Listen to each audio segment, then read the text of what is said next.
Relationship advice. This is an update to a previous post. If you haven't watched that yet, click the card on the top corner or the link in the description. Update 2 and questions. I'm completely lost because I just found out that my 42 male wife, 36 female, of 12 years has been having an affair, from the police who called me in for questioning involving the assault of her lover. Update. I will start off again by saying thank you to everyone who replied to both my original post and my update. This sub really did help me so much. If I didn't respond to you directly, I'm sorry, but I got so many messages, I can't keep up with them all. First, my son is doing so much better. He started therapy the first week of January. And the difference is already noticeable. I asked him if he felt comfortable with me talking to his therapist, and he said yes, so I've had a few discussions with her. According to the therapist, my soon-to-be ex-wife would verbally and emotionally abuse our son whenever they were alone together. He was not allowed to make noise or bother her in any way when he was home. She would leave him alone for hours on end, and even overnight if I was out of town. She would then threaten him with being taken away and never see me again, if he told me or anyone else. The therapist said this has made him feel powerless and dependent in a time in his development that she should actually be feeling empowered and self-reliant. So to that end, I have bought him his own phone, and helped him memorize family members' phone numbers, and as many addresses as are relevant. I've also been teaching him situational awareness, to pay attention to street names and how to read addresses on buildings. We've also role-played how to ask people for help. How he can clearly explain to strangers that he's in trouble, and he doesn't feel safe.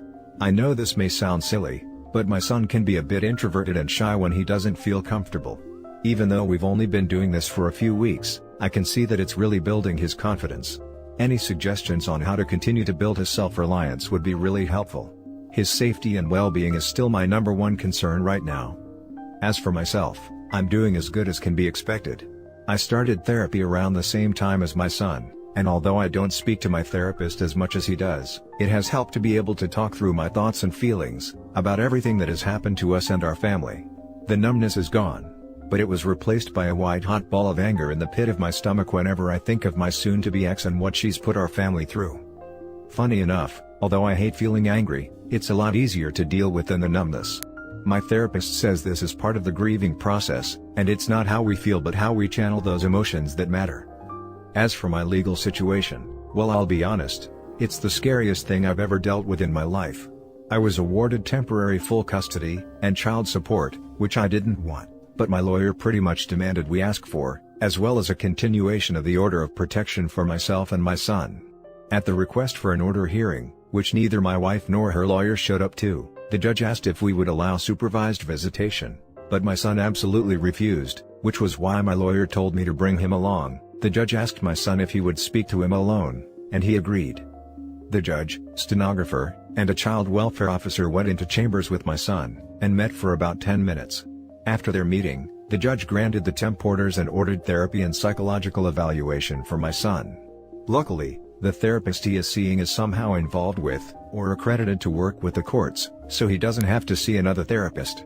My lawyer said this is a good thing, because it means his therapist can give a recommendation for custody. But it still scares the hell out of me that she could get some form of custody after what she put him through. As for the affair partner, I don't know much. From what my lawyers have gathered, he's alive but still in the hospital. I haven't heard from the police since my initial interview, so nothing new to report there. As for my soon-to-be ex, I still hadn't seen her since the day I was questioned until Thursday. She has attempted to call me a few times but I haven't answered, and when she called from another number, I hung up immediately. I have nothing to say to her, and I don't want to hear anything she has to say to me.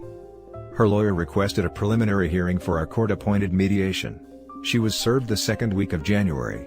She was there with her lawyer, and I know this will sound petty, but even with the mask, she looked bad.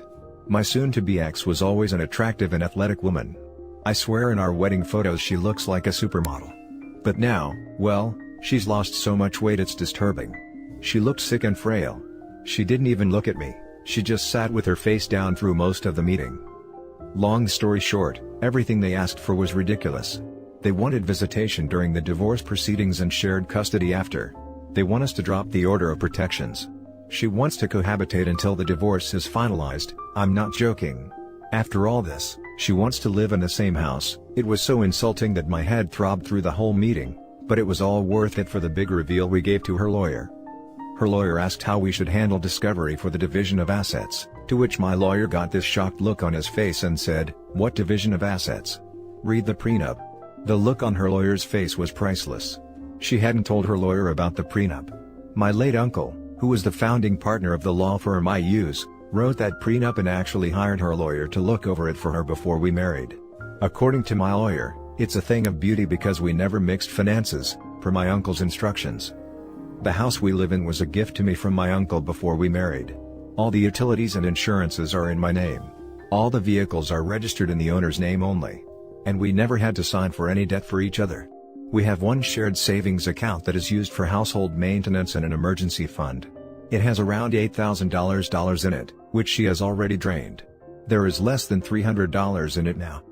The prenup states that all marital assets and debt are to be divided 50-50, and ownership of all intangible assets and personal debt reverts back to the individual who accrued it. The adultery clause simply states that we agreed that if either party is caught or admits to committing adultery, they lose the right to claim any form of spousal support. There's a lot more to it than this, but my lawyer assures me that trying to break this prenup will be damn near impossible, because it is the most fair prenup he's ever read. But the last thing her lawyer asked for was what has really messed with me. He asked that we postpone the official mediation for 6 months while my soon-to-be ex attends an inpatient rehabilitation facility for substance abuse. Some people in both my last posts stated that she might have a substance abuse issue, but I didn't even think about it, because I couldn't even fathom that. I talked to my lawyer and he said that we would discuss it and get back with him about our decision on that. Before we left, my soon-to-be ex spoke, literally for the first time, and asked me to read a letter she had written me. My lawyer gave me the "this could be a snake so be careful" look, and I debated with myself for a moment but decided to take it. When I got home, I read it, and now I wish I hadn't. It started off with all those busted cheater platitudes that everyone warned me about. "I love you, I love our family, I know I'm mistreated, son, and I hate myself for it, I want us again." But she did explain that after a major surgery she had about 2 years ago, she started abusing her medication. After a while, she started buying them from some of the people she worked with, including the affair partner. He became her go-to guy, and when she ran out of money, she started sleeping with him to make up the difference. She said she hid this from me because she was afraid I would make her stop, and she couldn't feel right without them anymore. That he meant nothing to her but a fix, and she hates herself for doing what she's done both to herself and to us. Now she says she understands how awful what she's done is, and wants to get better for our family, and asks me to at least give her some time to prove she wants this. Let me state, for the record, I will never get back with my wife.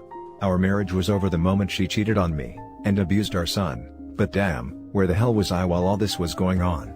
I just feel like the most naive, obtuse idiot to ever walk the earth. And furthermore, how should I approach this from here? Am I just throwing her away, or am I still justified in feeling betrayed?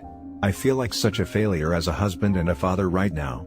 I mean, I feel nothing for her but anger and resentment, but is this how you treat someone fighting the demons she's fighting? I'm just lost and feel so hopeless again.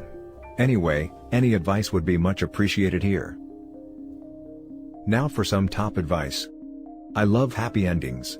You sound so exhausted and stressed, but I'm sure the next hundreds of comments flowing in will agree at how proud we are of you. You're a good dad. You're an empathetic person. You are completely justified in throwing her away to protect you and your family. It's the right thing to do.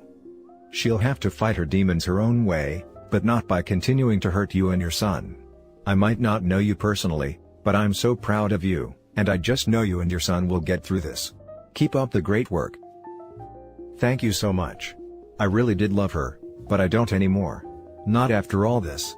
Before that letter I was ready to rumble, so to speak, but now, I just worry that I'm kicking someone when they are down. Just be careful of that. Bluntly, she's manipulated you for a long time. This could be more of the same, especially since you hold all the cards legally, so to speak. Keep fighting for your son. She made her choices. She wasn't ever sorry until she got caught. If she hadn't been caught, she still wouldn't be sorry. Hold on to that and keep trucking along. You're doing amazing. You're not kicking her when she's down. She did this with no regard for you, and she abused your child. Stay ready to rumble. She wrote that letter as yet another manipulation tactic. If there's a restraining order, you should report every time she calls you. My lawyer said the same thing. That this is a tactic to get us to deviate from our strategy. The longer we wait, the weaker our case becomes according to him. Yep. You need to strike. If a snake stopped chasing an animal every time it squealed, the snake would starve. That's what she's trying to do, keep guilting you until you stop. This should give you confidence, because it means she knows she can't win this case unless you feel bad enough to stop. Don't. She didn't care when she was cheating. She didn't care when she was abusing your son. She didn't care at all. So why listen to the manipulation? Don't play the pick-me game, tear her apart in court. Be relentless. She deserves every bit that's coming to her. This is exactly what my lawyer thought too.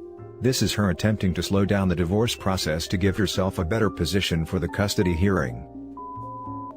Now for the last story.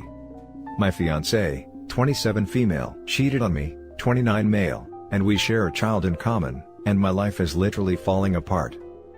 Over the last year or so, my fiancé had become hypervigilant and aggressively insecure, even accusing me of things I did not do. For example, one day I returned home from the gym, and she stormed outside confronting me asking, "Who were you FaceTiming?" To which I said, "No one." I literally just parked the car and started walking into the house. She said I was holding the phone up and my mouth was moving. I offered to let her see my phone and FaceTime history. She said I probably deleted it, that I was lying, before storming off and remaining silent for the days that followed. About a week or so later, she decided that we take a break. Which for me was so out of the blue. Things were getting a little better. We were living with her mom temporarily just weeks away from moving from Hawaii back to California to begin our new lives. I was devastated that this dream of ours may never happen. I wanted so badly to get out of Hawaii. During the break, I went to stay with my mom, who retired here in Hawaii. The short version of my mom is, well, she's a narcissist, OCD, with borderline personality disorder. Extremely hostile, confrontational, and all in all aggressive.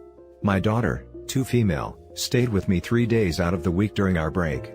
While staying with me, my mom has so far snapped at me for leaving a drop of water on the countertop, threatened self-harm after she had a conference call with her husband and their therapist that went sideways, foaming at the mouth, scratching her arms, breaking skin, asking me to leave. Luckily my daughter wasn't here when that happened. And has shouted at me, thrown things around the house, and continuously asks me any updates? What did she say? Are you getting back together? 24/7, all because it's convenient for her that we get back together so that I don't have to bother her and live in her house. Which further stresses me out, because she is constantly reminding me and bring back up already sore wounds I don't want to talk about 24/7. Furthermore, my mom is going back to California for 2 weeks next February, a trip I am coincidentally going on next month as well to meet my nephew. She wants me to go the same exact days she is going to California, so that we can return to Hawaii together. All because she doesn't want me in her house, because I don't keep it clean like she does. I mean, I'm hitting rock bottom in my life and she's so selfish. It's not like I'm a degenerate. I'm a former firefighter paramedic, for Pete's sake, I know how to be an adult. As for my fiancée, she has just been partying with her girlfriends every time she doesn't have our daughter. Her Instagram stories are filled with revelry. And what really blew all of this out of control, is that I found out she cheated on me the weekend before last. I say cheated because 1, I never agreed with this break in the first place, and 2, I never thought that would even be a possibility during this break. It crushed me. It's a deal breaker for me. I told her it was done. Surprisingly, things have been extremely amicable with her, and she agreed to co-parenting as friends. Now I'm left living with my mom. I have no car, sold it because we were moving to California, and I'm desperately waiting on my vacation time check and some retirement I withdrew from the fire department, a job I left cause again we were leaving Hawaii. The money takes 3 to 4 months to process. I don't want to be stuck in Hawaii. I've never been broken down like this. I'm such a positive, optimistic guy, and my daughter and I are surrounded by toxic people. The option to get out of here and still move to California is open down the road. My ex agreed that she would still be interested in moving separately and co-parenting in California. But it's just scary. Such drastic changes in my life and my kid's life. Until then, I don't know what I'm supposed to do. I can't rent my own place, buy my own car and burn all of my money, cause then I'll be stuck in Hawaii. But living with my mom is my childhood hell all over again. And for freaking Christ's sake, I just want my daughter around good people. SOS. How do I navigate this? What would you do? Thank you. Now for the top advice. Dude, get any job and rent a room somewhere. For now, don't spend money on trips to Cali. Be careful with the money, don't get back with your ex, be friendly but no more. Is no good to have a cheater around. And stop paying for her car. Your ex checked out of the relationship. She's done. Whose name is on the house? The car? Stop paying for the car. She has money to party, she has money for her bills. Get a lawyer. She's not your fiancé anymore, so your plans to move to Cali might be on hold. You need to figure out life and parenting after all of this. Get out of your mother's house and go crash with a friend. First of all, I want to commend you for two things. You had the courage to reach out even online. And second, you want to be a good father despite your BPD mother and, what sounds like, another BPD fiancé. I have BPD. I know how freaking awful it is for myself and others living around me. It's the reason I got help. Because I also want to be a mother one day. If it were me, I would try to find any possible way to get out of there with your daughter. Your daughter needs you as her rock right now. BPD is created from childhood trauma. It's a cycle. Your daughter deserves better. What resources do you have? Maybe living in Hawaii independently away from both women would be a good idea. For now. Maybe you're repeating the cycle with your daughter's mother. I can see why you'd want to get away from her. But you're confronting it all and are aware of the toxicity. It's one step at a time, one day at a time. It might seem difficult now, but compassionate honesty with your daughter will go a long way too. Maybe letting her know things aren't good right now, but they'll get better. Thank you for the input and for sharing. I'll definitely consider your advice. And that's it for this video guys. If you have thoughts to share, leave a comment below. Don't forget to hit like and subscribe if you like this content. I'll catch you in the next one. Good day everyone.